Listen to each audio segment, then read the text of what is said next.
Well, welcome back. Today we have a No Boundaries by Forest River that we're working on. I think this is about a 16-footer. And we're adding as much solar as we can fit on top. 400 amp hours of SOK battery. Well, 412, but who's counting? And Victron Multi-Plus 2000 solar charger. All the fixins. We're going to put all that right in here. So if you want to see how that all goes down, stick around. All right, so first off, well, what are we gonna do?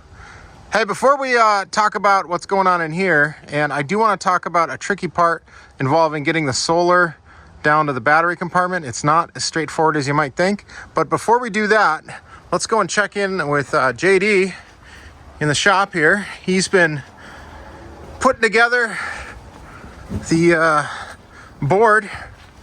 It's getting there. Yeah, he's been spent about the last 3 days carpeting this board. Maybe 4. You know, it's but you got to weave the fabric. And, but look at those corners. I kid everybody. It's all about the corners, right? We don't cut them. Oh, that's true. We do not cut any corners. So this one's a little bit different. There's no servo on this one. No. This customer's we're trying to do this as economical as possible. So going with the 50 amp solar charger, still using the Lynx distribution. There's no better way to do that, I think. I think that's a really good way to go. I mean, when you got 3 connections that you got to make. Yeah. Speaking of, do we still have that fuse laying around? No, I put it back in the rig. Oh. Because we were reusing that. I did set it the right way, though. Oh, okay. Wow, there was a boo-boo that the manufacturer did. They did the thing where they put washers or fasteners in between the fuse and the lug. It was... Steel does not conduct electricity the way copper does. Not even close. No. So... Fortunately, he didn't push his system hard and really see what could happen. Yeah. That's nice. So like a lot of our projects, if this is the first one you've seen, we like to lay everything out on a board, make all of our connections here in the shade of the garage shop here, and then we load that all in one piece. And that way we're not spending all the time laying on our back and... Twofold. It's easy to put in, and then in the off chance that you're selling your rig, you want to take your stuff with you, it's a lot easier to remove as well. That's a very good point. Very good point. The other thing I'll add to that is when we are working on these, we always try and do that with that in mind, where we try not to cut wires or pull wires out in too many different ways so that it can all be undone. At least that's the way I like to think about it. Yep. Yeah, because some people do like to take this stuff with them. So, this is hopefully this setup is pretty familiar to a lot of you who are watching this. I think we're gonna get that little LED cable in there too. Yep, got it sitting right over here. Yeah. Where was it? Well, I just had it. I do. Oh, here's a tease for those of you that watch all our videos. Right. Here it is. And another one. This is a 63 volt variant. Oh. I tested it and it worked, so we might start selling these. I know a lot of you have asked about these, and I've done a terrible job of getting back to everybody on them, but I'm trying to make up a bunch of them and then sell them on the website. That's the goal. So, but I want to test it first before we go ahead and do that. I'm not just going to sell stuff and... Hope it works. Yeah. All right. That's a bad idea. Let's, I'm going to pay off what we talked about with the solar here. So in these No Boundaries, the solar charger is in the bathroom, and the way it works is this is the PV coming from the roof, and then this is connected to the battery. So we're going to be replacing this, obviously, so we're going to have to splice these together. And don't worry, this is flashing just because there's no battery connected to it currently. But it was a little tricky figuring out where these actually go, because we need to land... Once we splice these together, we need to land these on the solar charger that JD is going to be installing. Which leads us to this mess down in the front corner here. I've been ripping this apart, trying to figure out what's going on, what's doing what. They had they had a shutoff here, which is a little interesting. It's a shutoff that manages both the battery and the solar, which is a good idea to disconnect both. A lot of coaches or trailers do not actually have a solar shutoff, so I like that they're doing that. However, they ran the solar shutoff here, but it wasn't really labeled. It was actually labeled, here it is. Here's the negative part of it, and you can kind of see part of the label. This says negative, battery negative. That's what that said there. So this is the negative of the solar, and this right here is the positive. And I tested that by hooking this up to this little lithium battery. Speaking of, these little batteries are so good. They're so small. 100 amp hours. Not sponsored to say any of that stuff. They sent me this for free and I've been testing it, screwing around with it, using it for little things like this. Okay, so my job is I'm gonna have to pull the solar wires, positive and negative, up into here, and then have them extended up around here, because that's where the board is gonna go. We're gonna put the board on this side. Hey, look at this. This is where we're gonna put the batteries. That's where the old inverter was. So they're not even losing any storage space. Before, that was all lost storage anyway. So yeah, we should just be able to run whatever we need to run through there. I'm gonna have to pull down part of the belly pan. It's not too bad. We've been doing this long enough now. It just kind of comes with the territory. So once again, thanks for sticking around. Thanks for being here with us. If you haven't already, subscribe to our channel, leave a comment, and that's enough of me talking. I need to get back to it. All right, so I'm crawling around down here and I learned something, as usual. Let's go under here. Here's what I learned. So I started pulling this ye olde wire here, and sure enough, this is the solar positive that I figured out here. That's what I got. And it's connected to a thermal breaker there, which is great. Love to see that. But that also means it's connected to, well, it's got this other line here. So I'm going to disconnect it from that, and then I should be able to pull that up through the hole. So it's in a pair of wires right here. Well, yeah, these two right here. So this is your solar wire. This is what you're after. You can skip all that work that I just did and just find this right through there. All right, back in the bathroom.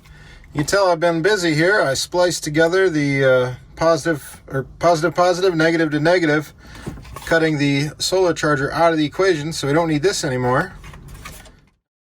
All right, day 2 on the NOBO build. We're getting a wire run over there, but before we get into that, JD and I are having a lot of fun programming all this stuff. And if you take a look at the icon on there, it says, well, NOBO with a fire icon.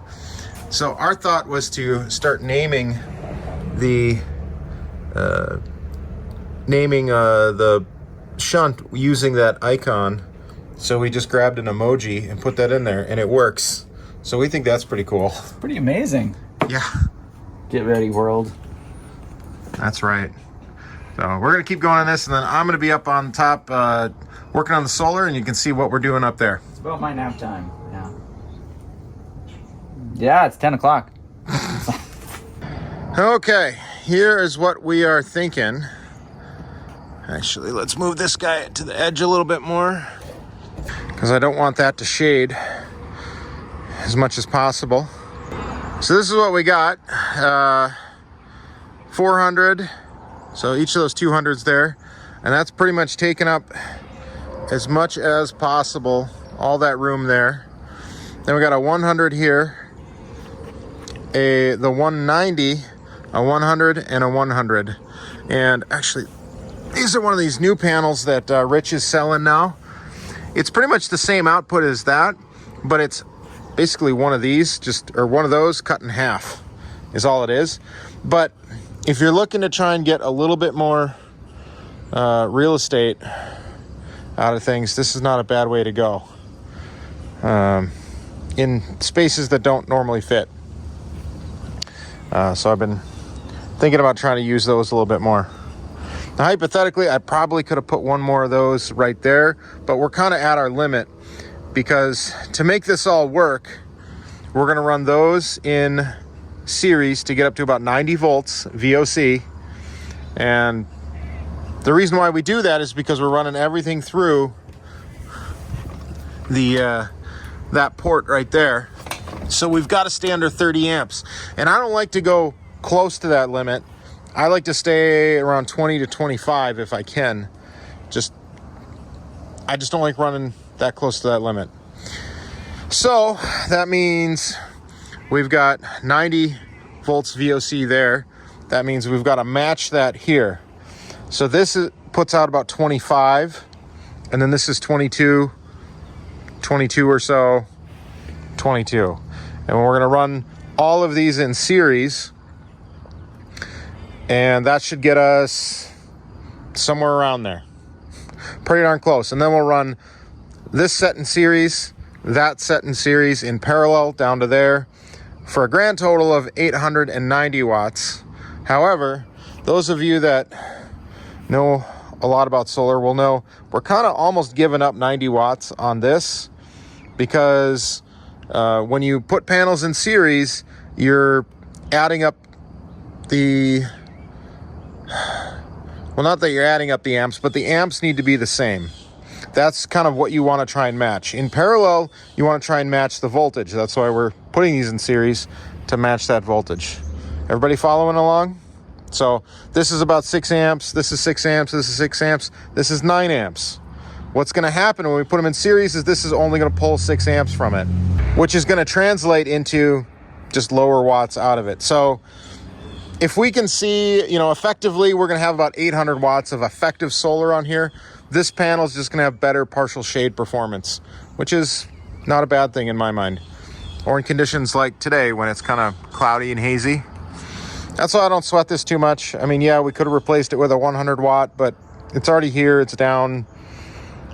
Opportunity cost isn't that much, so let's just roll with it. Got solar up here, and I did make a change. We ended up going with putting those panels in parallel, and I know I'm a big series guy, but with just the way these panels ended up going, and I did some partial shade testing, I just wasn't liking what I was seeing. So with all of these in series, if I covered up one of them, the entire string went down to about 50 watts, and I just didn't think that made sense. So we dropped these to a 2S, 2P configuration on this array, and then over there is a basically just 2P. And now we're making about the same watts, and that's the key thing with solar panels, is you got to get that voltage up. We've got another video out there where we do a full series versus parallel test, and I think we were doing more of the 24 volt panels versus the 12 volts. And if you do the 12 volt panels in parallel, that's not a good way to go at all. But once you get the voltage up to 36, 40 volts, the degradation or the effects of running parallel is much less. And even running them all in parallel, or not all in parallel, but the 2S, it's kind of a 2S 3P, if that makes any sense. Or no, it's a 4P, whatever. We're at about 22 amps maximum, so I feel good about that. So just play around with it. I mean, while we're up here, I did, like I said, I did A/B testing. That's one of the reasons why I don't secure the panels down first. I wire it all up and then, you know, do testing. I do a partial shade test on every panel just to make sure they're all working, and I watch the output in the Bluetooth monitoring app for Victron so I can see what the system's doing. We don't just throw these up there and hope for the best. Right, JD? What? JD, we don't just throw these up there and hope for the best, do we? Nah, not usually. Not. Oh, he's a funny guy. Oh. All right, I better get down here before I keep stepping in Dicor. So here's something else we get to deal with is the inverter used to be behind here, and there was a control panel for that inverter. So what we did is out of some black HDPE made a panel and we'll attach it there to cover that up. I don't have any material that matches that exactly, but the other panel was black, so I figure this is good enough. All right, I'm gonna update on the video thing here. Or on. So I should stop talking? Yeah, well, Are you trying to tell me I talk too much? No, I'm just gonna, I got this screwed in, so now I'm gonna update. Oh. All right, so here's the, here's what it's gonna look like. Not too bad. Then, now's probably a great time to talk about how we're handling the AC mains. This is the back side of the slide, or the kitchen area below the slide. And this is where shore power comes in. And then all the way back there is where JD is currently working, and he's got these actually, I believe, hooked up. But nope, I'm tightening up the last screw on the breaker. All right. So that's where the, well, it's tough to show it to you. That's where the shore power comes in. So we just send that right to the multi-plus, and then out to the multi-plus back into this other 30 amp orange cable, and then that ends up going into the floor here, all the way over to there, to the breaker box. So this is a good example of why you want to always test everything. So we turned on the inverter, and I noticed, hey, there's a lot of load on that and nothing's on. Well, it turns out the converter was on. I forgot to disable that, and we have to do that because the multi-plus is also a charger, so we don't want a feedback loop on charging. The way we make sure that that's not doing that is, oh, this flies. So I took a look at the panel here, or somewhere on here. There it is.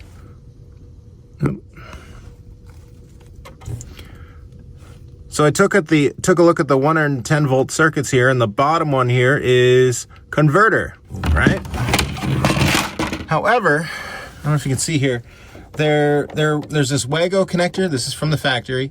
And then there was another line coming off, basically two hots coming off of this last one. And I was hoping it was just gonna be the Wago, but it's not. It was the other hard line. So what I ended up doing, keeping the, I wanted to keep this line intact. So I ended up cutting this one and taping it up. Don't worry, I did end up putting some wire nuts on it, just to let you know. All right, so here's the final here. Look at this, JD did a great job in here. Look at this, tons of room for storage. We ended up with more storage than in here than when we started, between saving that room with the batteries and everything. So that's looking good. Love that. And here's how this ended up. I think that looks real good, about as good as I can get it. So from all of us here at Soda Solar, I think we're gonna call this one done, and thank you for watching. We've had a great time. We'd love to hear your comments and suggestions. Love to hear from you down in the comment section, of course, and check us out at sodasolar.com. If you need help on your RV or boat, ice castle, whatever you got, we'd love to help you out. Thanks.